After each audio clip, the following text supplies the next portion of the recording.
Excusez-moi, des droits de l'homme, Monsieur Mombia, Jean-François JF. Bonjour, Monsieur JF Mombia. Vous allez bien? Oui, par la grâce de Dieu. Très bien. Alors, on va rapidement déjà souhaiter bonne fête de mariage à tous ceux qui vont se marier ce week-end. Donc, bon anniversaire à tous ceux qui sont nés aujourd'hui. Et nous présentons nos condoléances aux familles éprouvées. Et nous avons aussi perdu notre journaliste. C'est vraiment choquant. C'est encore cette demoiselle que moi j'ai reçue là pour la formation, Claudette Poutela. Vraiment, elle était trop gentille, sans conflit. Hein. Vraiment que l'âme de cette grande dame, cette demoiselle qui aimait ce qu'elle faisait et qui aimait son travail. Et elle présentait l'émission à la radio Liberté, hein, l'émission Rencontre, d'autres émissions aussi.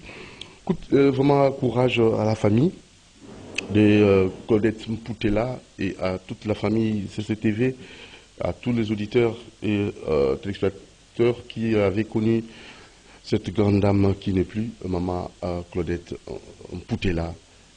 Courage à vous et surtout à vous qui peinent encore avec cette disparition. C'est pas facile. Alors déjà, ceux qui vont se marier, là j'ai tenu à féliciter déjà, bonne fête déjà bien avant, au colonel Désiré Moumessa, qui va se marier le 20, mariage civil, et 21, mariage religieux. C'est avec cette grande dame, maman Justine Matongo. Justine Matongo, coup de chapeau à vous, le colonel Désiré Moumessa, déjà bonne fête de mariage bien avant. Et bien avant... les jours J, le ventre. Ou, et à votre épouse aussi, Justine Matongo. Coup de chapeau, vous avez choisi la bonne voie. Ça, c'est très bien. Vous avez voulu honorer votre épouse bien-aimée, Maman Justine Matongo. Ça, c'est très bien. Le colonel Désiré Moumessa, encore et encore, félicitations, non sincères félicitations. Alors, nous tenons à saluer aussi Madame Clarisse Mombert, qui nous suit en ce moment. À ce net moment, qui aime aussi cette émission, Maman Clarisse Mombert. Ça, c'est vraiment encourageant de nous suivre régulièrement. Mais nous n'oublions pas, nous vous rappelons à tout moment, il faut prier, hein, Maman Chancel Mambon. Il faut prier, il y a un endroit, un cadre aménagé, maison de la prière, c'était les ossements, sur l'avenue Suisse 42 bis à Lipen, avec Monsieur Bienvenue en Simbana Nantel et son épouse Annie Kembe, et pourquoi pas les enfants Naomi en Simbana et Kéran en Simbana. Pour vos prières, pour vos retraites, pour vos séminaires, récollections, allez-y sur cette avenue Suisse 42 bis à Lupen. Vous allez trouver la maison Keren et pourquoi pas aussi chambre froide Keren aussi. Nous pensons à vous, Maman Charlotte. Nous passerons pour la prière. Ils vont appeler les pasteurs et voire même les chrétiens. Alors rapidement, notre activiste, qui avant tout la thématique d'Abisso, parce que Yosakin Zela ya Koluka. 62 ans après l'Ipanda, tout ça, tout le monde a bozangi, la pauvreté, le chômage et tout ça. Voilà, démarche, lutte aux anango, et na koza penza, libération à solo, l'Ipanda ou à solo, véritable. Donc, lutte contre la pauvreté et aussi voie de sortie à la pauvreté et mécanisme de tout ça là, que pour tous l'Ipanda ou les véritables 72 ans après, selon activiste automobile et l'OGF. Jean-François, il y a un salaire activiste et ça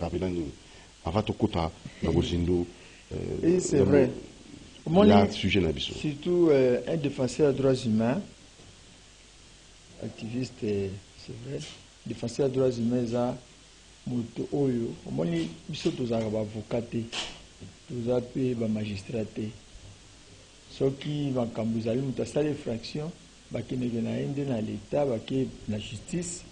Bazuzi baye bandi bakokata likambo mais baactiviste badéfenseur ya droits humains eza nde bato oyo bayaka kointervenir soki moto aza korise na pouvoir pifo aza nango ki mokonzi azwi akomi komalmene bato oyo baza na pouvoir te bato ya mike donc wana nde sikoyo ezalaka mosala na biso kodénonce gouvernement azwi pifo nyonso azwi pouvoir o asala kama mboka na biso malamu so tomoni kaza koyangela mboka malamu te tosalaka ba plaidoyer na biso tosalaka ba banini ba communiquer tozo publier moto asimi mandoki il y a quoi par là-bas, bazar mando quitté, avec ça n'importe quoi. En tout cas, c'est ça. Et activisme, c'est juste moi nuance qui est dans le bloc comme balezaka qui est la passion mon boy. Donc pas si na motema chaque fois que moi eloko moko ezali injustice moko eza na kati ya société au télémeli yango au dénoncer mais qui kolobela po bayi mokili bayeba po bato bayeba po batika ndenge na lobaki la fois passée que ce qui tue l'homme c'est ce que l'homme ignore. Souvent makambo esala maka na bato oyo baza kuna na bazamba bato baza na intérêt biso ba petit peuple makambo esala meka biso na molili. Alors, les activistes, ils ont tout le bango à haute voix. Vous savez, madame Batami? Oui, vous savez, ça.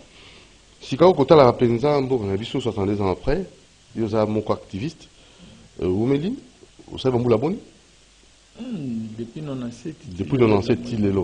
Alors, côté l'Afrique, de façon générale, et Congo, de façon particulière, est-ce que 70 ans après, pour Nabiso, Awa, Pena Afrique Mobimba, Tozali Penza, Nakati ya les pandas, en fait, tout ça vraiment indépendant, tout ça libre, bisou africain de façon générale, et bisou ndeko congolais, tout ça les pandas, tout ça pena yango, mundele pena tika bisou libre, pour très souvent le bomara. Non, tout ça néocolonialisme. Regardez le pena yo, vous avez moko nakati ya mosala umeli, vous avez belé dans le monde entier, vous avez mon côté, na baninga na yo, vous avez cartel là, tout ça. Dites-nous, comment est-ce que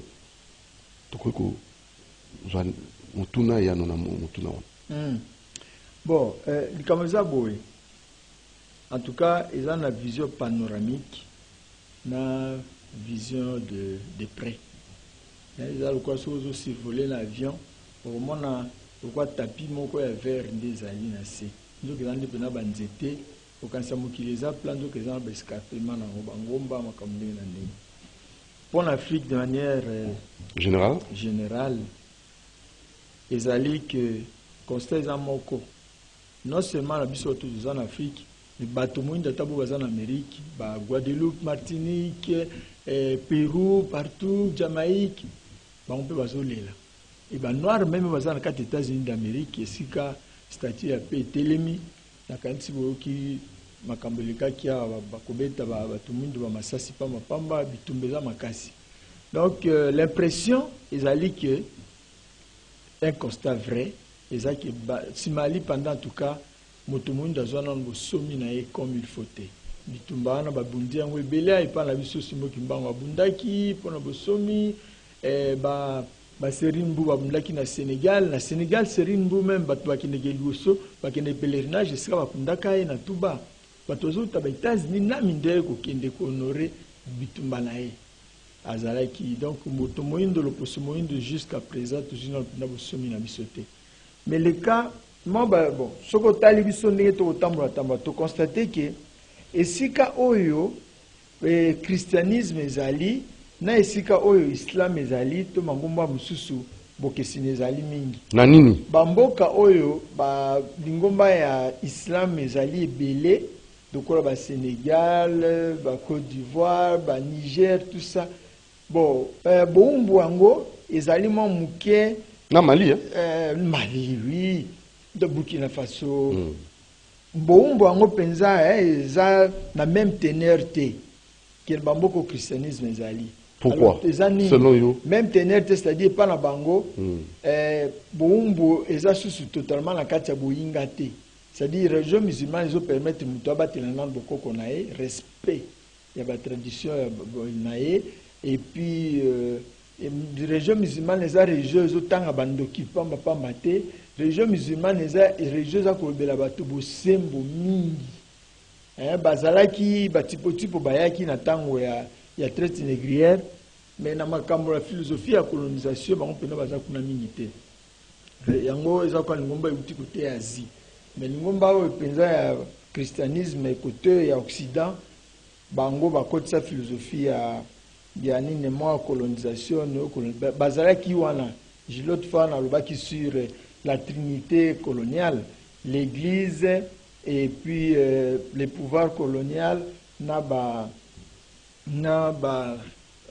organisation non gouvernementale Donc côté chrétien en tout cas, souffrance eza mingi, boumbo ezali, bokoko no sekuma ba kindoki, ba makambo belé, bon il y avait aussi tellement d'hypocrisie hein. Sango azana ba chemise ata zomi, ya pembe 50 pantalons ya kaki, alata moko la c'est pas bandimiki azali pauvre. To kaki awa pape François ya Esika. Asinga ki bolimbisi pour la bana batekama sur plus de 100 000 enfants. Batekama ki nini donc reproche un peu ces églises là na makambo belé. Christianisme ata bao ya ba église à réveil siko bazo reprocher ba na makambo mingi pasteur bakinde ko pesa pasteur mi pasteur akabakate moni donc il y a tellement d'hypocrisie et yango sali ki etika biso suna boyinga on fort on a plus utilisé en tout cas les colonisateurs ont plus utilisé le christianisme que par mangumba mususu. Pourquoi le christianisme est facile ça? Je viens de dire tout de suite respect par principe, les athées ou comment? Tout de suite, les chrétiens ne respectent pas totalement la Bible. La Bible dit autre chose. Les attentes, même la bassale, l'exemple vient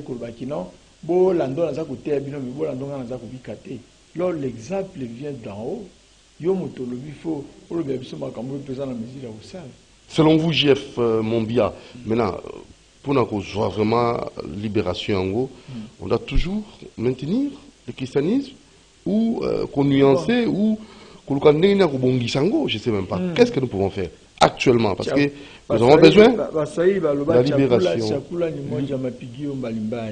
Oui. C'est-à-dire, Baswahili, baloba chakula ni moja mapigio mbalimbali. Tozabisono sobasi bapisi bisongulu tolamba. Mais comment le temps tokolamba uzalana o bat ba kosepa na ona mso to kosepa. La Bible en fait, c'est la Sainte Bible. Moi je crois à la Bible, je suis chrétien moi-même déjà.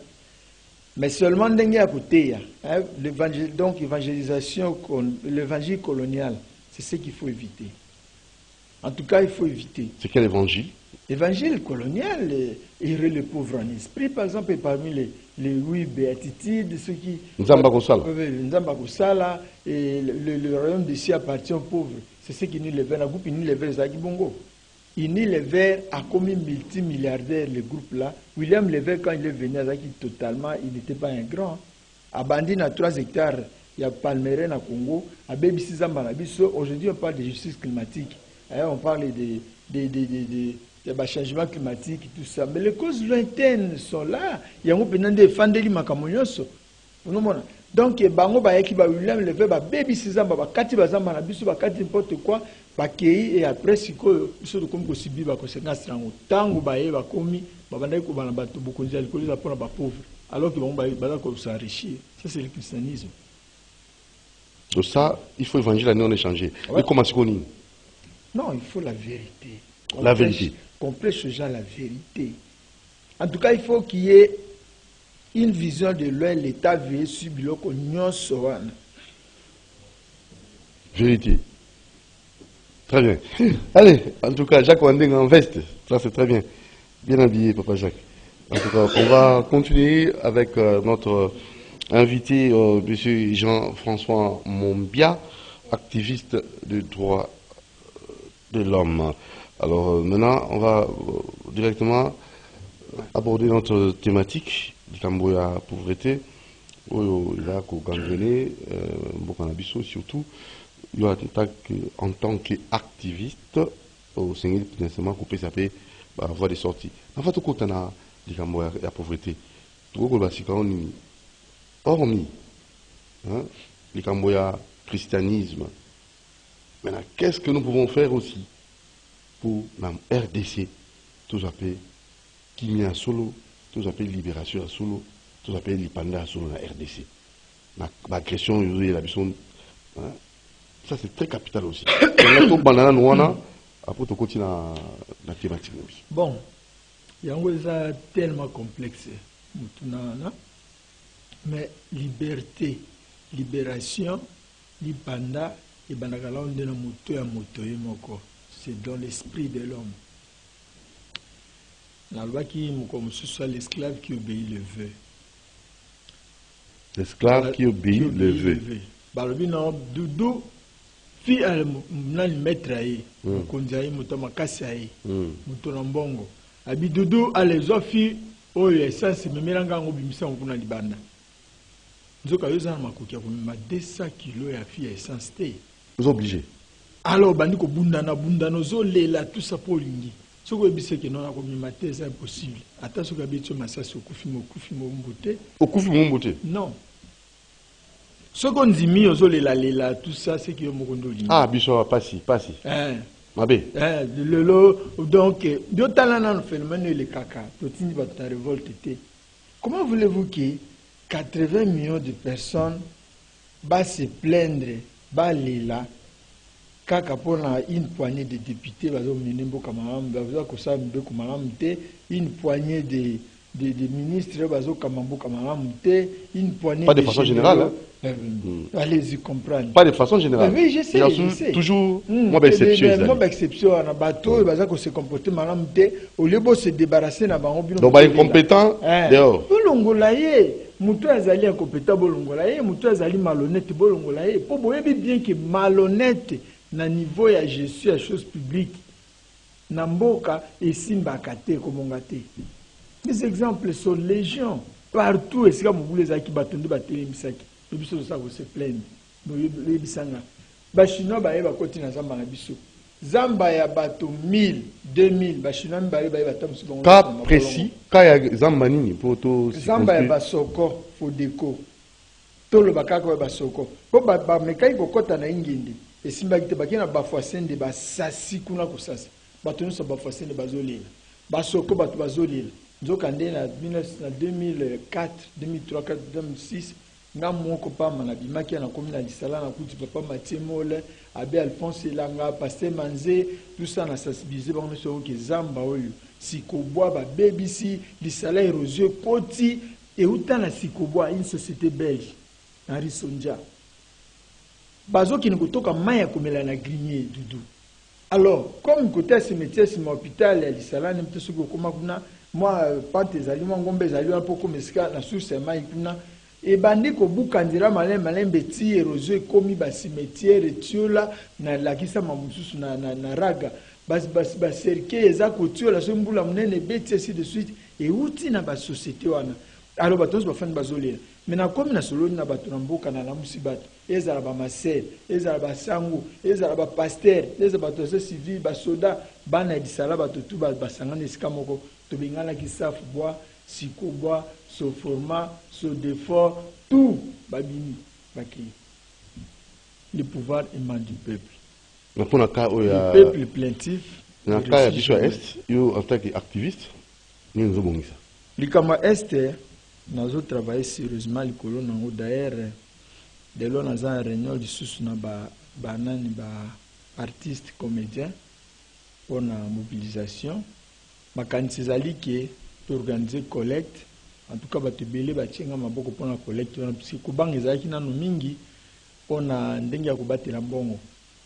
Tango mbongo koya ekosalama ndenge nini na jupe na bato kwa ba Jean Ubal babuku bakulaka belé na mboko ba papa Christophe ya fondation Kisoloki Lekoko Simo Kimbangu na famille ya Patrice Mere Lumumba mama Hélène na jupe bato penza oyo ya mayele ya sagesse bandimi bango na mboka bango ba signé pour la sortie ba fonga na zakuna te nga na pesi juste initiative si malango lisusu tozo organiser marche en tout cas bato ba ko to tambolawa poto telemela injustice ya Congo c'est trop bazo boma ba congolais situation ngo ekomi lokola Congo abotama lokola moi dudu moi albotama na ndikote mokili mobimba soki ba meki ko toucher bato na Rwanda monde atié telemi esuki na 94 nous ya Congo le lombula boni ceux qui ba comme na Ukraine na tamu ke biso so to bandi ko sambela ba Charlie Hebdo na France bato ba kufaki bazaki combien ba président na biso so ba kende ko lela bato ba kufaki na France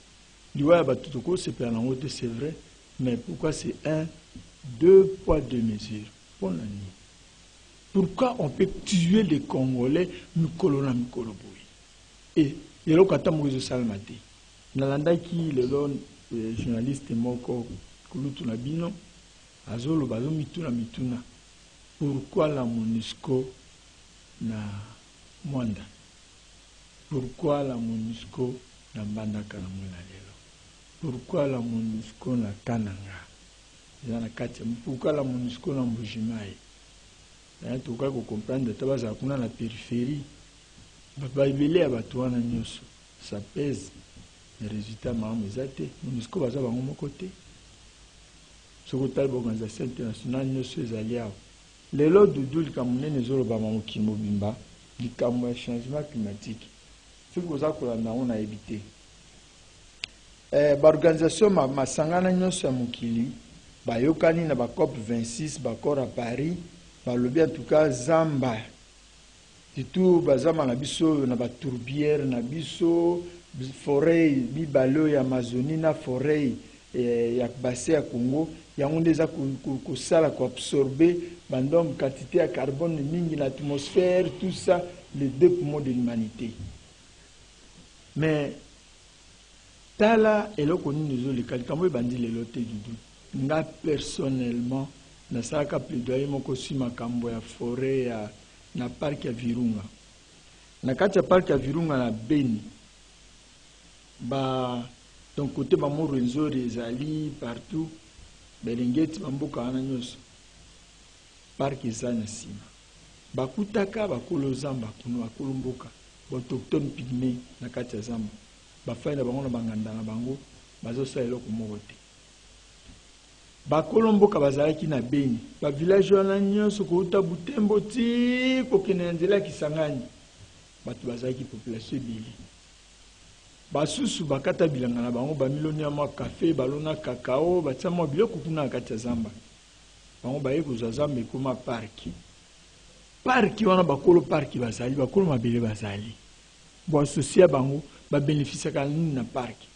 Na sali rapport ndenge société une organisation WWF VVF bazalaki kuna bas komi ko déguerpir ba pygmée ba misi bango par la force ba ko tika bango pemeni nzela.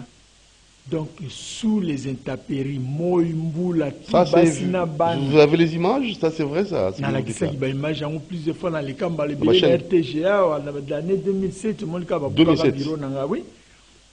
Alors na sali rapport na tindi na ba image na tindi yango ki botala makamuzo le kan park ba moi ko ba commerçant na biso mke kuna bazaki na moi ba cacao na bango na kati ya zamba ba kati tout. Moni si ko biso ba défenseur droit de l'homme to ka ko intervenir. Yé moto ya VVF, yé soki moto ya Greenpeace, yé soki moto ya nini. Yo ko ba nini boso na ye. Ata l'état za limité ba ko ndamboka ba za limité to sali rapport. To bimi to sali plaidoyer wana. Responsable de la sécurité à Banque mondiale, Madame Alexandra, avec une délégation de la Banque mondiale, bakomi to poto funda ki Banque mondiale. C'est qui groupe moi batubili. To ken na réunion na bango na nani tango président de la Banque mondiale avec la directrice à Madame Ngonzi, aye to ke kuna batutu ba retirer ba signature na bango. Nga moka ni na simaka signature na nga. Batini saja sécurité na bango to ke na Beni. To comme na Beni na moi sur la to kuti à l'époque conservateur avec nous avec M. Mouchenzi. Banque mondiale bino to pesa ki mbongo 10 millions. Pour batongela batuana bandako ava ko déguerpir bango. Mbongo ke wapi to éviter. To landi mtuana to komi na Beni akoti na zamba. Ba ebisi ba konja eta ki no bobenga mtu na bino aya to poser ba question mbongo wana eza wapi. Mshenza kota zamba pona ngela. Tito zonga le lorsque suivi ezalaki to éviter. Mais par la communauté, rien n'avait changé. Mais à ma grande stupéfaction, surprise, n'a eu qu'à apprendre que dans un exil, il y avait un Belge, Azaki Kuna Nakati à Parc à Virunga. Belge s'est arrangé pour exploiter le pétrole en plein parc. C'était une société belge, apparemment. Nous avons appelé la prison militaire, mais en tout cas, tout le temps, il y a des journaux et les cas qui trouvent le moment qui m'y a. Allez-y comprendre qu'il y a des bimisa à Colombo, bimisa bilanga café à cacao. Hein? Doudou. Et pas la mission café avec un or vert. Cacao ne sali les lots qui bendissent le matin, nous sur le monde de Bakou, ma multimilliardaire, ça pour le chocolat. mais bakati babebisi bilanga ya cacao ya chocolat ya ba congolais baye kofunga isbamdele baye kofunga bagane puissance baye kofunga société bango exploitation ya pétrole. Ça c'est pas une bêtise.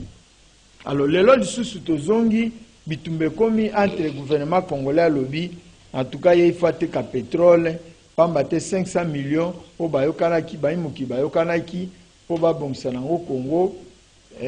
Balukane bako prendre en charge bakolo zamba 500 millions ana ezomona les appels un impact mingité.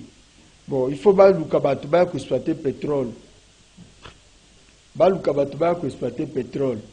Batu ba ko exploiter pétrole alors que pétrole le lo ba lobisa un impact ba exploiter qui na forêt Amazonie basi bazoki ba cancer à mabele et ainsi de suite. Soko tali pena na kati ya likambwana ozomona lokola l'État ezala la communauté internationale baza ko œuvrer na sphère moko boui mais biso ba kolomboka toyebite biso ba communauté toyebite au juste des années. Alors que faire maintenant en tant qu'activiste des droits de l'homme? Oui, non, moi ce que je dénonce ici, c'est d'abord on pose la question à l'État congolais. 500 millions au bayimuki bayokana ki na COP 26 na bakor à Paris. Yaka awa pona kobongisa mboka ko prendre en charge ba communauté po ba komi mamuke na misala ya mboka na bango ba komi limité ekendeke wapi basali nango nini banda kiti sikoyo pala kisana no biso basali na mbongo wana nini. Ça c'est une paire de manches mon frère. L'autre paire de manches ezalinde ki communauté internationale omoni l'information balbaka nani les médias c'est le quatrième pouvoir, celui qui a l'information a le pouvoir. Mais où se passent les sensibilisations? Parce qu'on donne suffisamment d'argent à la ONG pour sensibiliser. Mais il faut sensibiliser comme dans le village, il y a un rapport, les enquêtes sont manguées. Comme dans un rapport, il y a un rapport à Kablan, mais suite à ça, il y a un village, il y a 1 million de villages. On ne voit ni l'argent à sensibilisation, tout le monde a fait un bon way pour nous Congo. On va équilibre la communauté. Jusqu'à présent, c'est la biso rapport. Comment l'État congolais ne communique pas dans le bon?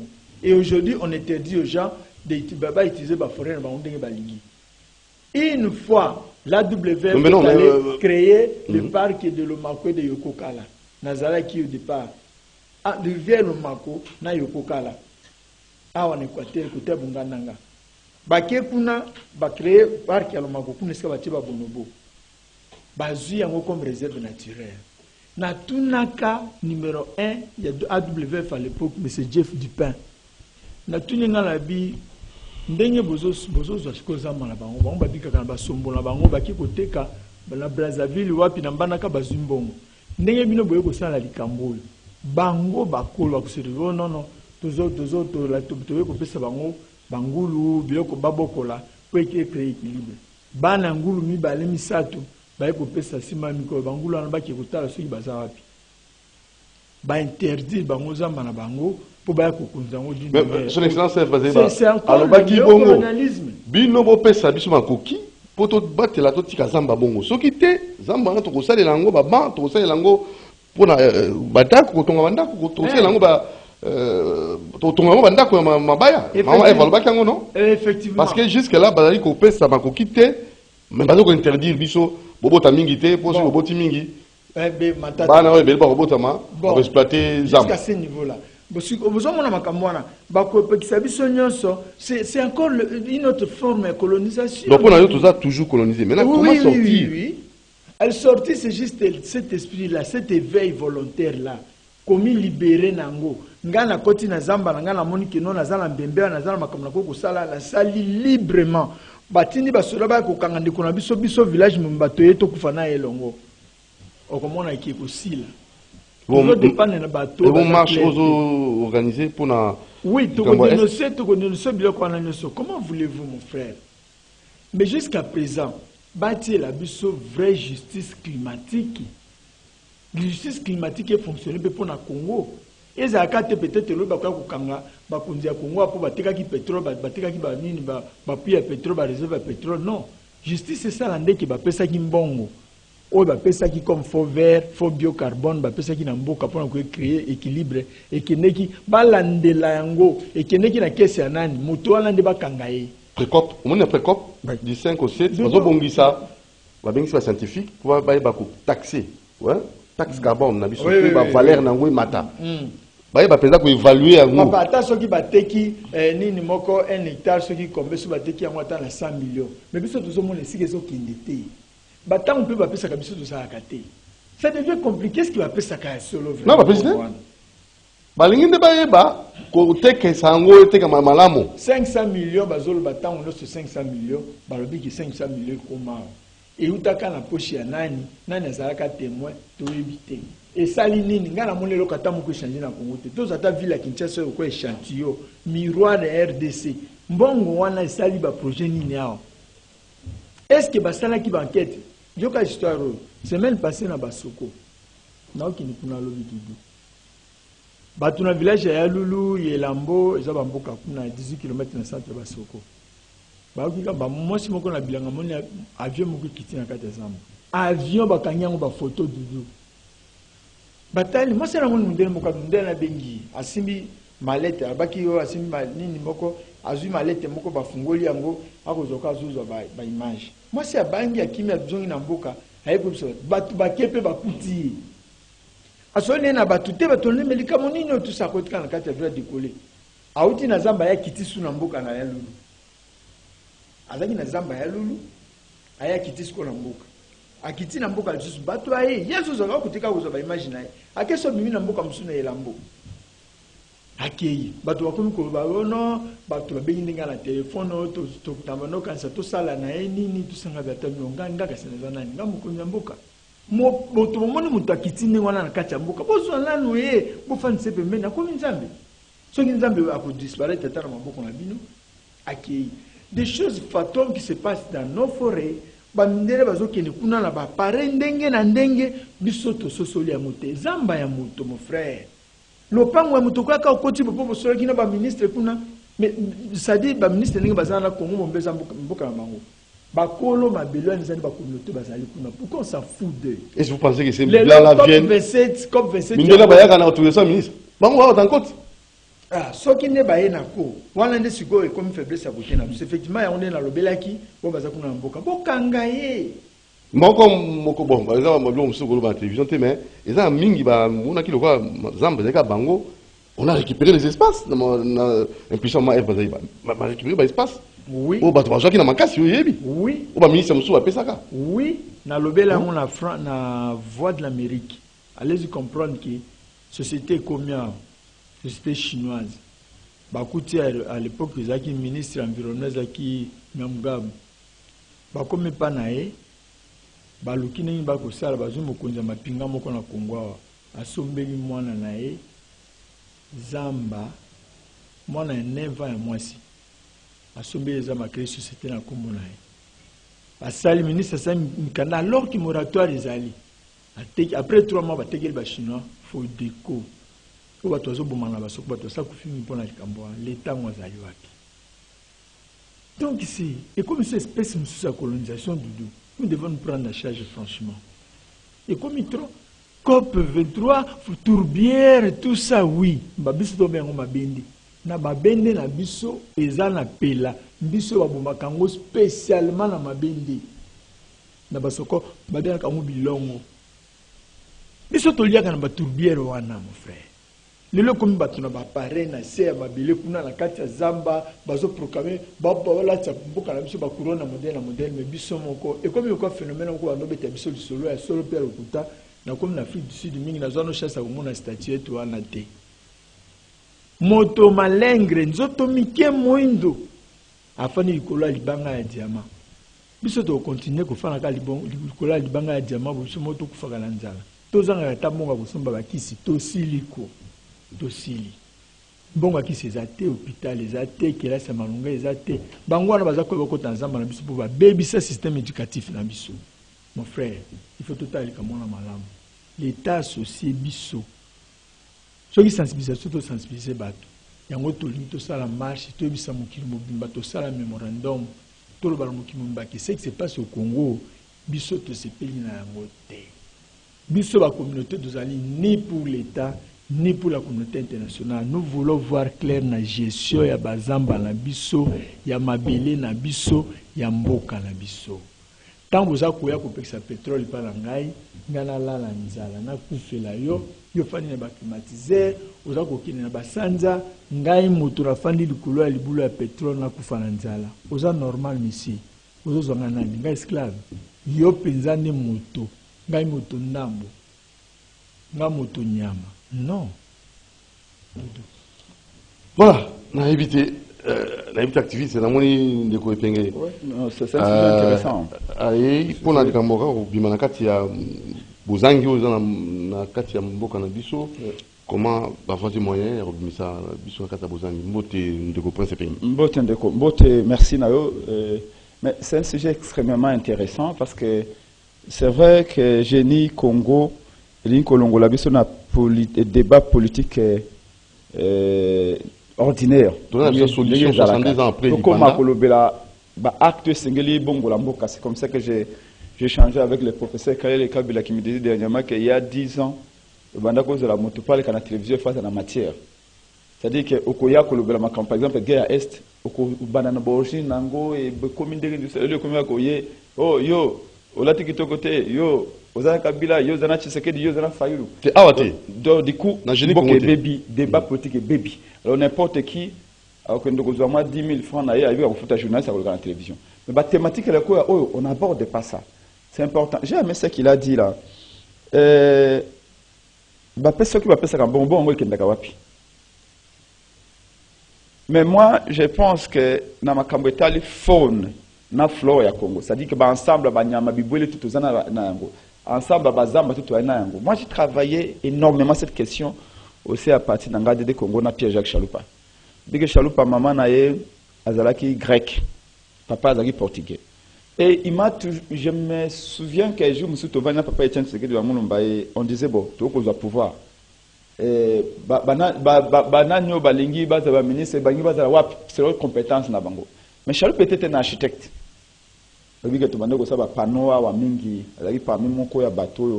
campagne en marché en 84, il y a ça comme panneau publicitaire maintenant beaucoup à l'époque.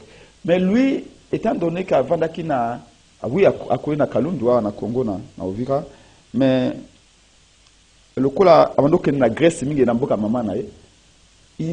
ne comprenait pas que la Grèce n'avait comme richesse que bah site na Yoana, bah île, Maïwana, couleur turquoise, et tout ça. Mais la Grèce a un budget, il y a un tourisme qui est 5 fois, 10 fois, 20 fois budget à Congo. Kakana tourisme à Pamba. Nicolas, kaba mai yo ya pembe mona kawana. Ka moi banda kuna bango wana omona ba pembe basawana. Ba ile wana moi ba zama na bango nzete ku de zalakate. Kaka moi bango ba mamo iwana. Mais ils se sont organisés de telle sorte que la valoriser en haut, vanter en haut. Voilà, batutu bazokenda. Bambo batambongo et tout ça, ok na Grèce, ok na bayot na bango na ba Iloana, parce que Grèce c'est quoi archipel Mombo et tout ça. Et à l'époque c'était 9 milliards de dollars, rien qu'un secteur touristique, en 2017, 2016, 9 milliards. Et Chaloupa disait à tout le monde que lui, une fois qu'on arrive au pouvoir, lui, on bâtit qu'il est environnement, le tourisme, parce qu'il avait les sens. Il y a même un ouvrage en 1921, Bamindele Basala ski, dans la montagne à côté de Nyango, à côté de Nord Kivu. Les Blancs à l'époque, oui, là nous étions déjà en pleine colonisation déjà, 1921, et Bamindele a aussi le tourisme. C'est-à-dire que Tozana Mboka Moko paradisiaque, Tozana tout un potentiel incroyable. Maintenant, le débat est, est-ce que Tozana Maïe est nécessaire pour exploiter Ango? Oui, Maïe est Ali. Mais pourquoi on ne le fait pas? C'est là le problème. Sommes-nous libres de le faire aussi? Sommes-nous libres? Une bonne question. Sommes-nous libres de le faire? Est-ce que nous avons aussi les sens touristiques? Par exemple, quand j'ai vu à l'arrivée des musées, tout ce que Mobutu Atikaki Babouki, moi, ça m'a attristé parce que déjà à l'époque, j'avais des gens moi, trop jeune déjà, je me disais que ne pas la politique.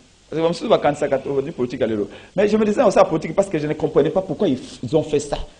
Alors que les politiciens ont coordonné, les politiciens ont fait orientation. Les privés vont développer mais cadre de mon politicien. Monsieur la politique a été pour politique a décider la place à homme d'affaires, la place à investisseur. Politique a un cadre au bâtiment émerger. J'ai eu un Congolais qui m'a appelé hier des Suisses. Il m'a dit Prince Penge. Alors tu reçois un conteneur awa. Mais pour ne comme on a qui ça toujours ça la bruit. Taxe. Et c'est tellement cher que to lingi moi mon que to habite pote kufa. To ngito zonga na mboka pote kufa, pote msaiza ka sute. M'a appelé de la Suisse hier. Mais to ngito zonga na mboka Congo to ka investir. Mais douane est tellement difficile, très cher, que tu es obligé à condamner. Ah, parce que avant de la Congo, il faut investir. Mais il y a 500 $. Pour comme on a dit ça, douane, il y a 6 000 $. Ce n'est pas possible. Mais maintenant, le rôle de la politique, c'est comment en réalité, comment faire? Parce que on a limité l'investissement dans le Canabiso, on a limité le Congolais à investir dans le Bango. On supprime, on réduit carrément par exemple à 1%. On a qu'à inciter parce que la fiscalité peut aider. Fiscalité, c'est quoi la mesure incitative à l'investissement dans un pays. C'est comme on va payer on va investir douane 0 ou 1%. Mais et pourtant, la douane est la parmi les plus chères au monde. Même pour les nationaux, comment on va investir? Mais un Libanais peut aller derrière un général ou derrière un ministre ou moi un président de la République ou l'équipe président ou tout ça, après c'est quelque chose, il y a un bloc qu'on a fait. Mais un Congolais, le Colazan a parti politique à moi, parce que la commission a parti politique était considéré, le Colazan est neutre. Non, tu dois payer 20 000 $ pour nous cause des conteneurs au hasard pour nous passer mission à Congo.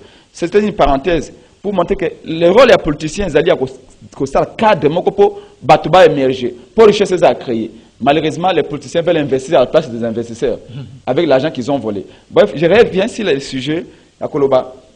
Rien que les secteurs touristiques. Nambokao, il faut nettoyer Nango. Ensemble, à Banyama, au Kapi, et au côté à Ituri, parce qu'au Kapi, à la province à Ituri. Et Babolobo, tout ça. Mais une des guerres dont de quoi dire au Kagame c'est quoi? Est-ce que vous voyez que Banyama Nabiso bazo 4 likola insécurité yakuna likola bamandoki Banyama bazo 4 bazo na parc ya Rwanda. C'est une des stratégies de Kagame. C'est pas vrai ça. Na carte touristique à Rwanda. Une partie à parc na biso kuna ezay annexé na carte touristique nayo. Papa, dites-moi, avec quel argent Kagame paye budget na bango za 4 milliards? Avec quel argent Kagame paye sponsoriser l'équipe à Paris Saint-Germain? Équipe Arsenal. Et croyez-moi, football en Europe, c'est football business. Hein. Pour nous sponsoriser Paris Saint-Germain, pour nous la publicité à visiter Rwanda dans le stade, pas moins de 40 millions de $. Où est-ce que le Rwanda tire cet argent? Donc, et là, tout le monde va rechercher. Mais Bagori est essentiel, Bagori est pas Nabiso. Mais Nicolas Makele à Minduki, Makele à même directeur à Pâques à Outoulouba. Insécurité et Banyamabada traumatisé. Et comme tous les animaux, mais les animaux intelligents, enfin, selon les évolutionnistes, pas les créationnistes, moi je suis chrétien, je suis créationniste, donc c'est Dieu qui a créé, mais pour ceux qui ont la théorie à Darwin, que l'homme évolue et tout ça, tout ça, et tout ça, et ça, cette thèse-là est mise en doute. Donc, Banyama Okima Makelele, Amindouk et tout ça, c'est une des stratégies de Kagame. Tant que le Congo est instable, tant que le Congo est dans le désordre, Banyama Nabino, oh, c'est ça, richesse Nabino touristique, au Badoak, notamment, kuna, Bagori de montagne, Bazokima Oke na Rwanda. De la même manière, Tango, Ngai personnellement, le Congo de Téléméli, entré à Congo, dans la communauté, à pays de l'Est. Kenya, je vous dis, mon frère, je vais vous donner un exemple. Kenya, ce n'est pas un pays comme les nôtres. C'est un pays en voie de développement. Kaka Kenya, Mkewana. Ici, à Pierre-Jacques Chaloupa, Aboye. Bah, enseigne tout que fabriquer à Wate. Le couleur a manqué, la machine, il y a bien. Tout ça, bah, enseigne éliminé, le couleur a néant. Le couleur a LED. Oh, mon Bagomo Tchan, Anzela, Lelo. Chaloupa était parmi les premiers à importer le LED au Congo. Ce que tu veux que ça, Wate, nous on commandé au Kenya. Kenya, il y a des industries. Il y a des grandes industries. Bah, Indiens, bah, depuis 30 à 40 ans. Donc, au lieu de même en France, tout les États-Unis ou bien Angleterre, on commandait au Kenya. Donc, le Kenya est bien organisé, a une industrie très avancée. Donc, Kenya est industrialisé. Maintenant, il y a côté de la compétition à Kenya. Le but de former les frontières, l'entreprise à Kenya, il n'y a pas d'Abisso, il y a côté de l'Abisso. Il y a aussi côté de parce qu'on vous a maintenu dans une situation à guerre. Au moins, vous réfléchir aux réalités. Moyen pour se développer les réalités. Jusque-là, bon, Kenya va déverser l'aide, tout ça. Ah ouais, c'est que la société publicité congolaise c'est mon domaine, j'ai travaillé pendant plus de 15 ans. Concurrence, il y a Kenya, il y a Libanais, il y a Banine. De la même manière, au monde, il y a Kenya, il y a banque, ancien BCDC, Equity, Kenya. Kenya, il y a deux grandes banques. Il y a maintenant TMB, plus de 100 millions de dollars. C'est-à-dire que le Congo, on nous mettait dans une situation d'insécurité permanente. Parce que la publicité en termes de conclusion, allez secondes, pour 10 secondes de quoi dire ici, on a la potentialité, mais on ne sait pas les exploiter. Pourquoi on ne sait pas les exploiter? Parce qu'on n'est pas organisé. Et l'organisation commence par, j'appelle ça la tranquillité politique. Si la politique est makelele, mboka ikobonga. Mais pour la politique est makelele, il faut même les élections sont transparentes, d'où la nécessité que chaque Congolais a toléré le système de fraude électorale, parce que tant que tous les électeurs soient dans l'élection, rien de bon n'arrivera. Donc, on a COP26. Le Congo est un pays solution. Oui. Mais pays solution, pour le billet, solution. Les autres nous voient comme un pays solution. C'est ça. Le patron. Attention, il y a un patron. Mais est-ce que vous doit comme un patron? Ils savent, hein?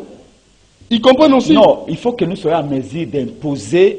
Il y a le bibongo. Ceux qui doivent exploiter, parce qu'on ne pollue pas. Non, ne faisons pas l'hypocrisie. Et pollue. Au moins, Blinken a tu sais ce qu'il a dit? Le secrétaire d'État américain. Armée la MONUSCO doit rester et doit poursuivre le plan de retrait qu'on a combiné avec M. Félix Tshilombo en 2020. Il dit que le problème, c'est que la protection mingi baza hypocrite. Ils savent la réalité, ils vous disent autre chose. Il a dit ça, Félix Tshisekedi. Non, monsieur, la MONUSCO doit rester pour... Et peut-être pas réclamer à la MONUSCO. Congo n'est pas un paria. Congo est un pays, un État, sujet à droit international public. Donc, tu as un engagement au Tozoa, où est-ce que tu respecté?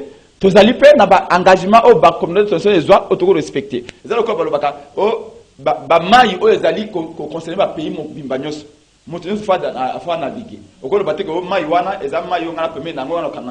C'est-à-dire que ici, ce que je veux dire, c'est que quand on a la COP26, COP26 c'est à Glasgow. Après, c'est 500 millions. Le Brésil a fait combien? Plus d'1 milliard. Et l'Afrique du Sud? Afrique du Sud, plus d'1 milliard. Dites-moi. Afrique du Sud, Azali na Zambanini, Oya Kozwa, plus d'1 milliard. Bisso, tu as 500 millions. C'est base de quoi? C'est pour cela. Leadership. Brésil. Comment passer à plus d'1 milliard? C'est que nous ne savons pas. C'est ça. Leadership, yango, bazo ke nango pour l'emmema, makamuna ndengi wana. En tout cas, c'est ce que nous souhaitons. C'est ce que nous souhaitons. Mais ici, la réalité. Parce qu'attention, tout le bagage au futur. Nous, on ne parle pas au présent. Oh, tu ça la bruit, mais ça, on a dit 5 ou 7. Bah, ça ne suffit pas qu'il faut pas taxer. Donc, taxe rapport. Bah, il va évaluer. Il va taxer. Mais il faut bénéficier la pétrole.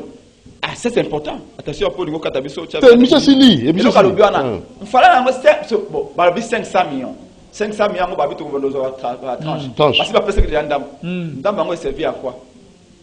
Budget, gestion, on est à l'habitude. Non. Non, il faut que non, il faut tout y Non, il faut tout y la démocratie, on a des politologues de formation. La démocratie, ndenge ba grec ba concevoir yango. Na Hélène, ba communauté hellénique. Ba lobi démocratie, na kata démocratie, peuple de mon continent. Politicien azali mon gamba. Mvano de peuple. Politicien azali engagé muto peuple afutaka. Yako mona na zaga étonné akoko peuple est engagé qui ba député. Peuple est engagé qui président de la République. Peuple est engagé qui ba ministre na musala. Mais peuple a évité salaire na futaka bango. Salaire à président peuple a évité. Salaire à ministre peuple a évité. Salaire à député peuple a évité. Ça dit bah quoi il va peuple excusez-moi mais il faut qu'on ait la capacité de nous scandaliser. Est-ce que peuple azali so baté? Parce que yo engagé et ko engagé na zuma na musala et pas nangai. Mais salaire na futaka na évité. Ma futa mata. C'est kana kisengi. Donc yama tolobi lelo ezani mbongo ba pesa 500 millions. Il faut dire au peuple. Ngana utaki na mbanda kano. Na nzela o tumando kebiko mukolo wana president batefailo gouverneur Bobo Bobo Katela Kibiso Nzela pour Mado Kebiko réalité.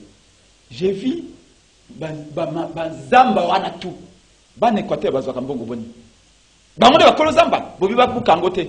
Même mbongo bimanga na komo na bango mekenda ko wapi. Ça veut dire quoi? Ça veut dire que gouvernement a une obligation à le passer 500 millions. Tu peux dire 100 millions pour la communauté. Dans rétrocession. Pour la tribu à Kuna, pour la bilanga, etc. Mais quand ma pétrole, pour la quand ma pétrole, tu le biboye. Pétrole n'a pas besoin d'exploiter en gros. Mais pour qu'il fasse ça, il faut tant d'exploiter en gros. Est-ce que Mbongo, quand vous avez détourné le col à 100 jours, le col à tirer gelou, le col à voyage, le col à Kabunda lobby, et comme Mango la poto, ça, il faut laisser la justice. Non, il n'y a pas allégation de limité. Non, non, non. Il n'y a pas de preuve jusque-là. Les peuples doivent savoir où va son argent. Ça, c'est la première préoccupation. Les Américains, les autres n'ont pas le droit de nous dire que Bissoto exploité en côté parce que Bango n'est pas exploité gaz de schiste. Gaz de schiste, est très nuisable pour le climat. Mais pour la souveraineté énergétique et Amérique qui va exploiter en gros. Le problème c'est que Bambis ne se fait pas de mon côté. États-Unis, na Congo, voilà pour mon côté. D'où il faut tous s'organiser sur le plan interne. Alors organiser. Ça a été. Il m'a fait pas bénéficier d'ango. Attends, l'Amérique avec Uganda peut pas. Peut pas tellement. Alors pour finir, vous organisez une marche. Nanga vous megagobet à c'était nango pour na suka. Papa, ndeko na cité lingi tango zolo banarokio. Tout ce que nous pouvons faire ici, comme Kouma Lobaki, un tigre ne réclame pas sa tigritude, mais il saute carrément. Bah, cohérence, c'est l'équipe tellement à Congo. Tourisme Kenya. Kaka pour le tourisme, pas matala Kenya n'ingazali. Ozomona, makamuza tellement trop. Bah, nini, au moins n'imboka so qui peut venir à Bumba, Mindunga. Et c'est quand il le verre à Zoa, une société multinationale. Bah, vazea au capi en Afrique, yangoana. Mondonga la ningala inkoba au capi. Mindonga c'est-à-dire plus réel ba okapi ba kima nyos ba kena na epulu po ini lever aki ukata zamba na bango sali nyos. C'est ce qui se passe au Rwanda, c'est ce qui se passe donc Virunga Kauzu Biega tout ça ezali kuna tout ezokende bango bazo profiter lango ba kondina biso pe mon frère bo bazo sala ngo ba saba magicien te moi ndambo bango baza kozwa pourquoi ba koki kotala peuple te ba kolta ezali wapi bon va cuivre ezali wapi toutes ces choses là il y a un monde biso to le loba misata pétrole nani akomona gambele ko sila te mama yeme ko bonga te alors eloko ezali aka to organiser marché sengi bato tout baya le 3 septembre ba activiste des droits de l'homme intérêt ko ba Alpha Blondy ba ko sala ba Mike Tyson ba lobi baza koya to marché poto la kisana mokili ke Congo elembi que les génocides congolais soient pris en donc, nous avons la considération que la justice soit faite et que le préjudice soit réparé. La bonne gestion. Il a parlé de la fraude électorale. C'est ça aussi. Hein? Serveur donc, batika injonction. Batika moto et peuple laponien yenda le kaliboso. Batika comme la biso batuna bango osoki mobile nde soki kobila memi boyaye elfa memi boyaye ba ko diriger mboka ba yiba biso na bango sikamoko. Non, on nous laisse. Merci JF Mombia, merci Prince Penge. Merci beaucoup. Merci à toute l'équipe. Monsieur Aboyata, c'est même aussi monsieur thématique à Aboy. Tout le monde a comme tourisme, a agriculture. Domaine wana parce que là débat politique est koufi na Congo. Débat politique comme na Congo. Politique ezali gestion, politique ezali organisation. Mais tokoya kolubega kama kamboya. On a nazana Kabila, on a nazana Félix, on a nazana nazani alors que débat ba idéalité. Donc yango moni ba mususu bazu pouvoir lelo. Ba komi musana bango soki ba yibité ba ke na fête. To ba ke ko sala mabala. Ok, c'est pas ça la gestion. Non mais papa, vous vivre papa. Effectivement, alors, suivons une émission environnementale aussi, hein, avec notre pasteur, hein, Guillaume. Hein, nous allons vous retrouver demain à 10h30. Ciao, merci. Oui, Baba Génie.